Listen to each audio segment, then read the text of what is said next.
श्री राधे राधे। भक्तों, सिद्ध महापुरुषों को जो उच्च कोटि के संत होते हैं, भविष्य दिखलाई पड़ता रहता है। जो करतलगत आमलक समाना कहा गया है वो बिल्कुल सत्य होता है, लेकिन वो जल्दी बताते नहीं हैं, किंतु चिंतित हो जाते हैं, अपने लिए नहीं, अन्य लोगों के लिए। सबको कोई दुख आता हुआ देख करके, संकट देख करके ऐसे महापुरुष लोग चिंतित हो जाते हैं। ऐसा ही एक बार हुआ था बड़े बाबा के साथ। भक्तों ने बाबा को व्याकुल देखा एक दिन और कारण पूछा कि बाबा आप इतने व्याकुल क्यों हैं? तो उन्होंने उत्तर दिया कि क्या कहूं, नवग्रह कुपित हैं, धाम की अवस्था बहुत शोचनीय होने वाली है। जगन्नाथ जी की सेवा में विशृंखलता, घर घर में कलह, विच्छेद, अनाचार, अशांति हो जाएगी। और महाराज बस 3-4 दिन बाद ही यह सब शुरू हो गया। और जगन्नाथ जी के मंदिर में रात में ताले पर ताले पड़े होने पर भी प्रातः मंदिर का दरवाजा खोलने पर रत्न वेदी के सामने मछलियों की पोटली पड़ी मिली। और मंदिर के जिस कुएं के पानी से स्नान पूर्णिमा के दिन जगन्नाथ जी स्नान करते हैं, उसमें 2 वर्ष का बछड़ा गिर पड़ा। जगन्नाथ जी की सेवा में रोज तरह तरह का कुछ न कुछ संकट होने लगा। धाम में घर घर वाद विसंवाद, अशांति दिखने लगी। महाराज ये सब देखकर बाबा को भावोन्माद हो गया। उस अवस्था में उन्होंने ग्रह की शांति के लिए जो कुछ किया उसको समझाना बहुत मुश्किल है।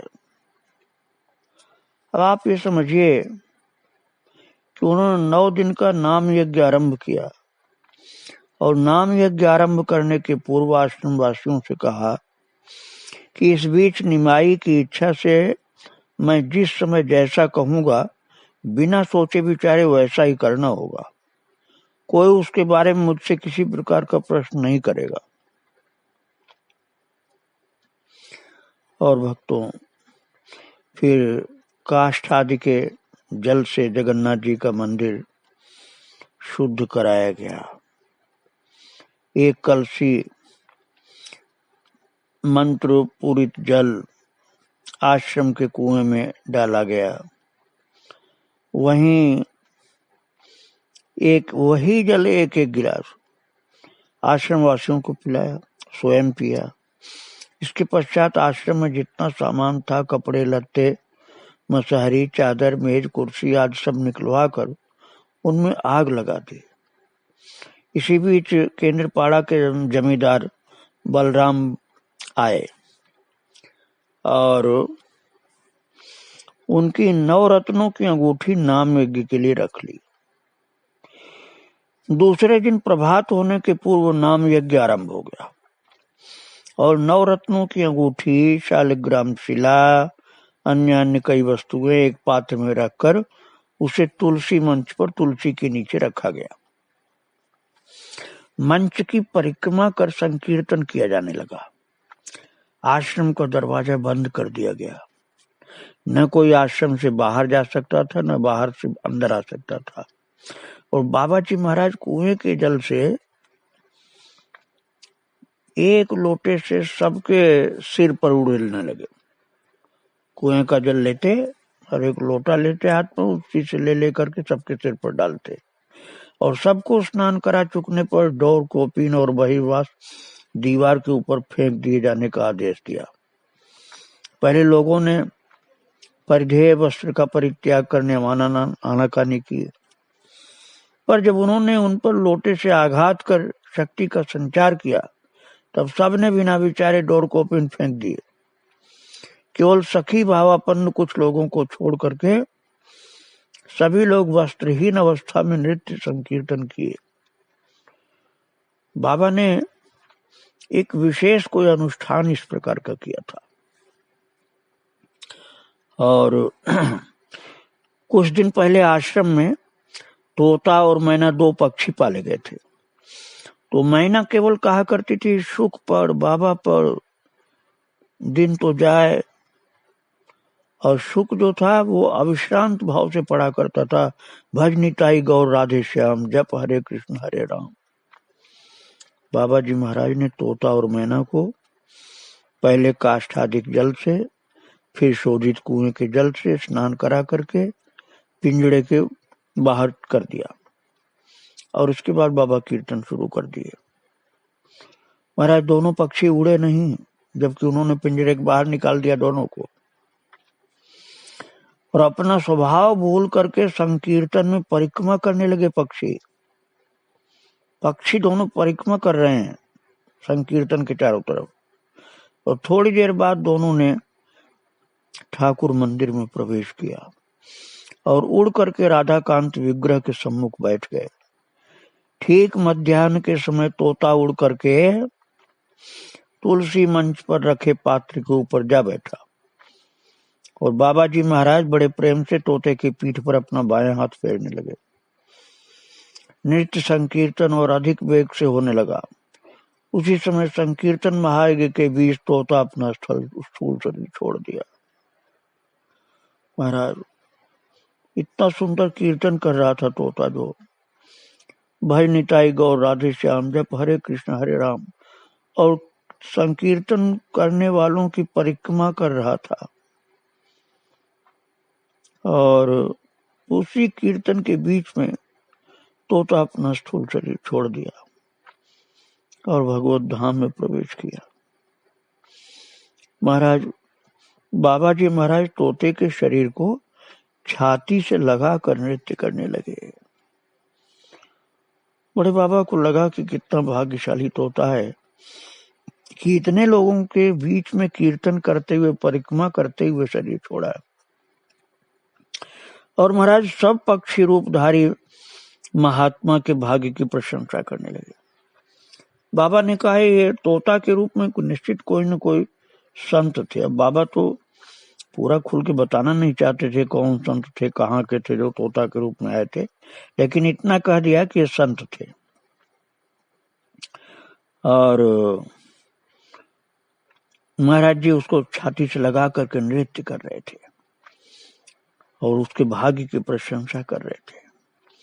कुछ देर के बाद बाबा जी तोते को अपने सीने से लगाए अपने शयन गृह में जाकर के शयन करने लगे, और महाराज जी लेट गए तब भी तोते को मरे हुए तोते को छाती से लगाए रखे, और बहुत देर बाद उन्होंने भीतर से ठाकुर को फल आदि भोग लगाने की आज्ञा दी। और उसके पश्चात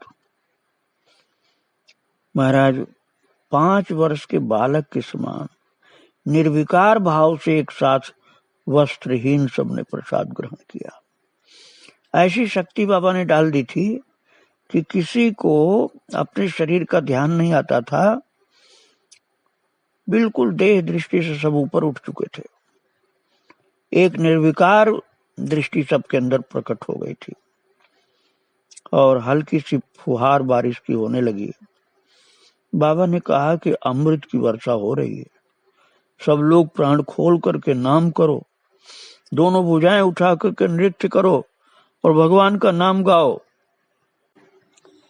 भक्तों कुछ देर तक तो बाबा सबके साथ नृत्य करते रहे। फिर तोते को पहले जैसे ही सीने से लगाए हुए कमरे के भीतर जाकर के शयन करने लगे, और धीरे धीरे सवेरा हो गया। बाबा जी महाराज उस समय भी शयन कर रहे थे, पर महाराज जो मरा हुआ तोता उन्होंने छाती से चिपका रखा था, अब वो तोता उनके छाती पर चिपका हुआ अंतर्धान हो चुका था, अर्थात था ही नहीं। पहले तो मरा हुआ था, अब मरा हुआ तोता भी उनके छाती पर नहीं था, वो अंतर्धान हो गया था, गायब हो गया था। सबने बड़े आश्चर्य से उनसे पूछा कि महाराज जी, तोता का शरीर तो आपके छाती पर था, वो कहाँ चला गया? तो उसके मरे हुए शरीर का क्या हो गया? तो उन्होंने कहा, जब सशरीर स्वर्गारोहण हो सकता है तो ब्रज लीला में प्रवेश नहीं हो सकता है क्या? तो ललिता दास जी ने पूछा, वो तो कल ही मध्याह्न में स्थूल शरीर त्याग करके चला गया था भगवत धाम, फिर उस अचल शरीर को कैसे नित्य लीला में प्रवेश मिला जो कि निष्प्राण हो चुका था? तो बाबा ने कहा, उसका सूक्ष्म देह इसी स्थान पर रहकर शून्य मार्ग से विमल आनंद का उपभोग कर रहा था, और जैसे ही अमृत वृष्टि प्रारंभ हुई वो फिर से स्थूल देह में प्रवेश कर गया और सशरीर नित्य लीला में प्रवेश करके निकुंज में जुगल नाम संकीर्तन करने लगा। महाराज, सब लोग बाबा जी महाराज की बात सुन करके और तोते पर उनकी अपूर्व कृपा जान करके सभी आश्चर्य में डूब गए कि क्या अद्भुत घटना घटी है। मरा हुए तोते का प्राण वहीं था कीर्तन में, और फिर जागृत हो गया, फिर शरीर तोता चला गया भगवत धाम, फिर शरीर नहीं छोड़ा, शरीर सहित गया प्रभु के धाम। वो महाराज जी की छाती से चिपका हुआ था वो, फिर उसी समय अंतर्धान हो गया शरीर सहित। और प्रभात होने पर फिर जोरों से कीर्तन प्रारंभ हुआ और आश्रम वासियों पर जल उड़ेलना भी उसी प्रकार होने लगा। महाराज जी एक एक व्यक्ति के ऊपर जोर से सिर से पैर तक जल डालते थे और बहुत जोर से दबाते थे चरण से, और ऐसी शक्ति उन्होंने डाला कि सब का शुद्ध करना और महामारी को भगाने का एक अद्भुत कार्यक्रम था उनका। पदाघात कर देते थे किसी किसी को, और कीर्तन बहुत उच्च कोटि का हो रहा था। और ग्रहों का प्रभाव ऐसा था महाराज, बाबा ने पहले कह दिया था नवग्रह कुपित हो गए हैं, कुछ गड़बड़ होने वाला है। तो उन ग्रहों के कुप्रभाव से आश्रम वासियों को मतिभ्रम होने लगा। मतिभ्रम यह हुआ कि लोगों ने ये समझा कि बाबा को मतिभ्रम हो गया, अर्थात बाबा के मति में, बुद्धि में लोगों को लगा कि कुछ गड़बड़ हो गया दिमाग में इनके। यद्यपि उन्होंने पहले ही सावधान कर दिया था और ये कह दिया था कि आश्रम के बाहर कोई नहीं जाएगा और बाहर से कोई अंदर नहीं आएगा, फिर भी महाराज कोई लोग अंदर बाहर आने की कोशिश करने लगे। तो भगवान की भक्ति में डूबे हुए महाराज जी को सब पता था, तो उन्होंने फिर कड़ाई की, एक हाथ में बांस लिया और ढूंढने लगे कौन कौन निकल करके बाहर जा रहे हैं। महामारी को मैं रोकने की कोशिश कर रहा हूँ, वो उसको फैलाने की कोशिश कर रहे हैं। तो जब उन्होंने बांस की छड़ी उठा करके दंड देना शुरू किया जो लोग कंट्रोल में नहीं आ रहे थे उनको, तो महाराज झांझ पीटा मठ से कुछ दूर पर पुलिस थी। तो पुलिस इंस्पेक्टर जो था उनसे लोगों ने जाकर के कह दिया कि बाबा पागल हो गए और बांस लेकर के लोगों के पीछे दौड़ रहे हैं। तो महाराज कई पुलिस वालों को, तमाम पुलिस वालों को साथ लेकर के वो पुलिस इंस्पेक्टर आया महाराज जी को पकड़ने के लिए, जबकि बाबा ने पहले ही सावधान कर दिया था ग्रह कुपित हो गए हैं, अब तुम लोग आश्रम के बाहर नहीं जाओगे, नहीं तो तुम लोगों के दिमाग में गड़बड़ी हो जाएगी। फिर भी लोग माने नहीं, तो ऐसा उपद्रव शुरू हो गया। लोगों के कहने से पुलिस इंस्पेक्टर जो था उसने ये मान लिया कि हाँ बाबा पागल हो गए, तो बहुत से पुलिस वालों को लेकर के आ गया पकड़ने के लिए और पुलिस का घेरा डाल दिया, पकड़ने की चेष्टा किया पर वो सफल नहीं हुआ। बाबा जी ने पुलिस के एक एक दल को 100-100 हाथ पीछे ढकेल दिया। एक सिपाही को ऐसा बांस मारा कि उसको चोट बहुत ज्यादा लग गई। रात के 8 बज गए पर पुलिस वाले कुछ भी नहीं कर पाए। तब उनमें से जो इंस्पेक्टर साहब थे उन्होंने थोड़ी सी अकल लगाई अपनी कि शायद कुछ गड़बड़ हो रहा हम लोगों से। फिर वो अपनी पुलिस की वर्दी उतार करके बाबा के चरणों में आए। तो बाबा ने तो पहचान लिया। बाबा ने उनका नाम लेकर के कहा, क्यों पूर्ण, कैसे आए हो? तो पूर्ण उनका नाम था। तो वो पूर्ण बाबू हाथ जोड़ करके प्रणाम करते हुए आंखों में आंसू लेकर के बोले, बाबा आप अनुग्रह नहीं करेंगे तो मेरी नौकरी चली जाएगी। बाबा ने कहा, क्यों बाबा, क्या हुआ? पूर्ण ने कहा कि आपको एक बार चलना है। बाबा जी ने कहा, अच्छी बात, इसके लिए काहे दुखी हो रहे हो, मुझे पहले ही बता देते। लो मुझे अपने हाथ से बांध लो, चलो।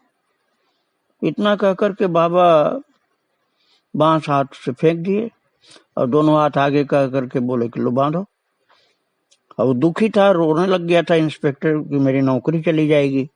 तो बाबा ने कहा, भैया तेरी नौकरी नहीं जाएगी, तू मुझको बांध ले, मुझे यही चाहता है ना पकड़ना, तो तू पकड़ ले मुझको, मैं फेंक रहा हूं डंडा। अब उसने दोनों हाथ डरते डरते बांधा और उनको थाने में ले जाकर के एक कमरे में करके दरवाजा बाहर से बंद कर दिया।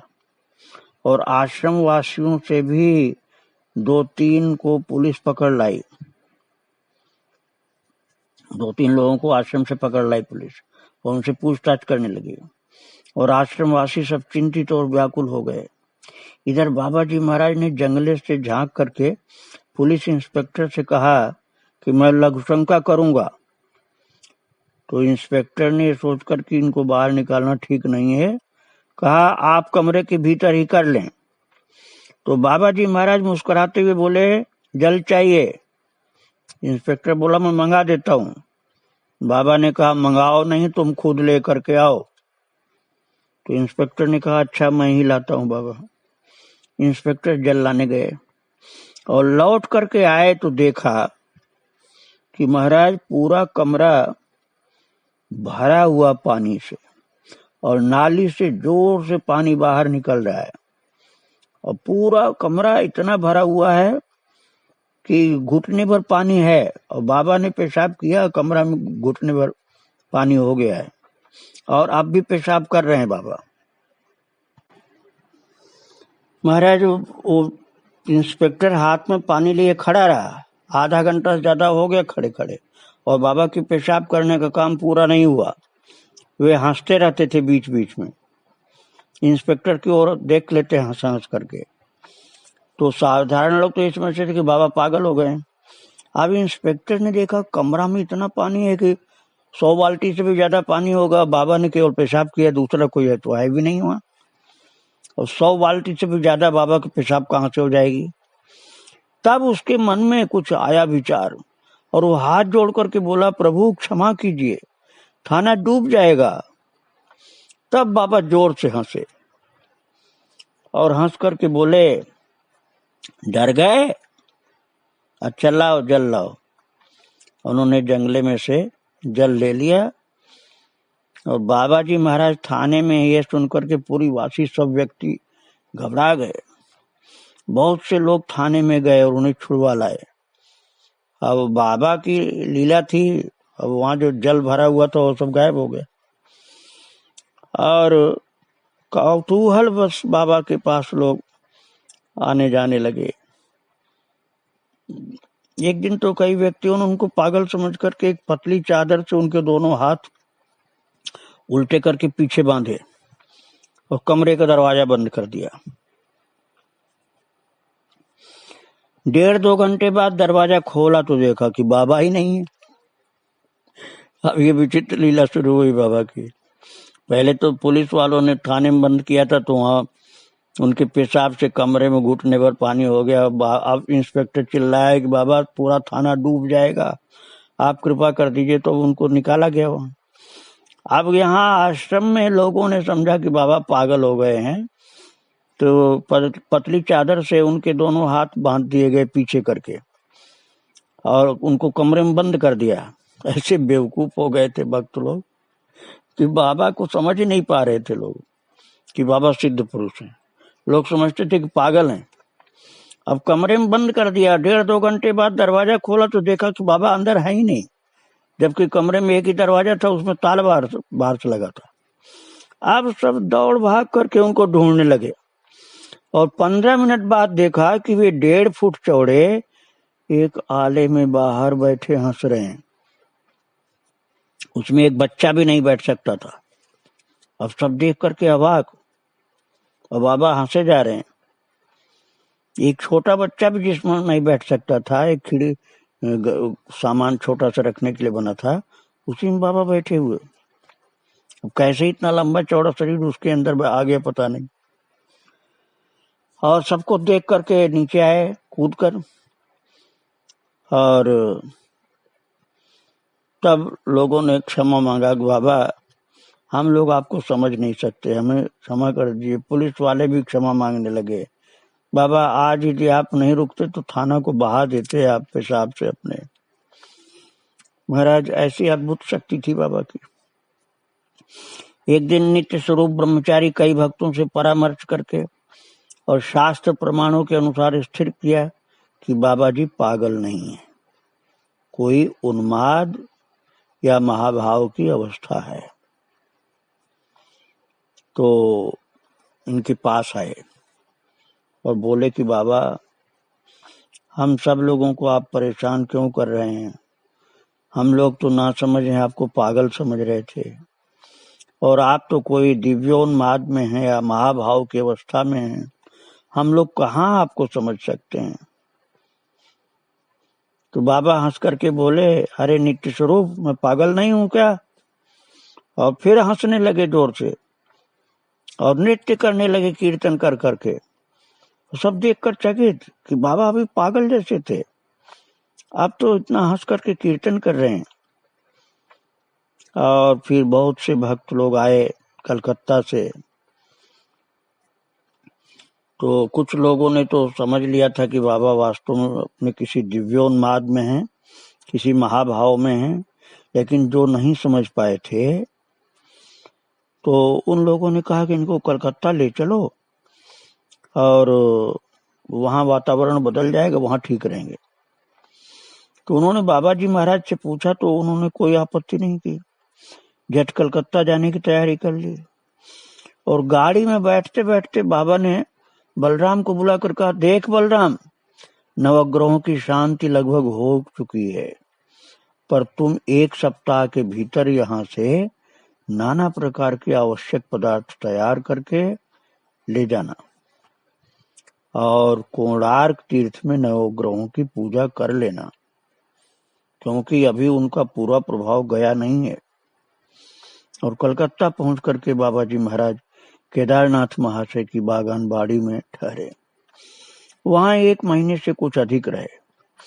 उनका दिव्योन्माद बहुत कुछ कम हो जाने पर महाभाव की अवस्था लगभग बराबर बनी रही। वो कभी तो बड़ी अच्छी तरह लोगों की मान मर्यादा के अनुसार उनके प्रति व्यवहार करते और कभी बिल्कुल निरपेक्ष हो जाते। कोई नया कपड़ा लाकर पहना देता तो आपत्ति न करते, पर थोड़ी देर बाद ही उसे किसी दूसरे को स्वयं दे करके नंगे हो जाते। और महाराज कोई कुछ पूछता तो 4-5 मिनट बाद कुछ उत्तर देते, 4-5 मिनट तक चुप रहते, फिर उसके बाद उत्तर देते। और महाप्रसाद सेवन के समय भी छोटे बच्चे की तरह व्यवहार करते हो, बोलते भी उसी तरह से। लोगों की समझ में नहीं आता कि बाबा बच्चा की तरह बोलते हैं और व्यवहार भी बच्चे की तरह करते हैं। और कुछ थोड़ा सा खाकर तुरंत अनिच्छा प्रकट कर देते, नहीं नहीं मुझे नहीं खाना, नहीं खाना।